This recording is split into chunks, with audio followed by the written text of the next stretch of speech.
Praise the Lord. கர்த்தருடைய நாமத்துக்கு மகிமை உண்டாகட்டும். இந்த நாளிலும் கர்த்தருடைய வார்த்தையை நாம் வாசிக்க கேட்கலாமா?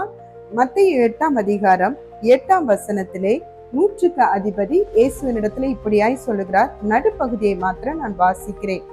ஒரு வார்த்தை மாத்திரம் சொல்லும், அப்பொழுது என் வேலைக்காரன் சொஸ்தமாவான் என்பதாக. இங்கே நூற்றுக்கு அதிபதி இயேசுவினிடத்துல சொல்லுகிற ஒரு காரியம், தேவ பிள்ளைகளே, ஆண்டவரிடத்துல ஒரு வார்த்தையை கேட்டு அந்த இடத்துல நிற்கிறார். உங்களுக்கு தெரியுமா?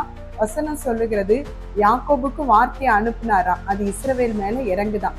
வார்த்தையை அனுப்பிட்டாருன்னு வைங்க, அது அவ்வளவு வல்லமை உள்ளது. அது எப்பேற்பட்ட காரியங்களையும் மாறுதலா முடிய பண்ணும். நீங்க பாருங்க, இவருடைய வேலைக்காரன் சொஸ்தமாகும்படியாக ஒரே ஒரு வார்த்தை மட்டும் சொல்லுங்க ஆண்டவரே, என்னுடைய வேலைக்காரன் சொஸ்தமாவான்னு சொல்றாங்க. பாருங்க, ஆண்டவர்கிட்ட இருந்து வார்த்தை புறப்பட்டுட்டு வைங்கல, எப்பேற்பட்ட வியாதியா இருந்தாலும் சரிங்க, எப்பேற்பட்ட நோயா இருந்தாலும் சரிங்க, எவ்வளவு பெரிய காரியமா இருந்தாலும் சரிங்க, அது கண்டிப்பா அந்த இடத்துல இல்லாம போகும்.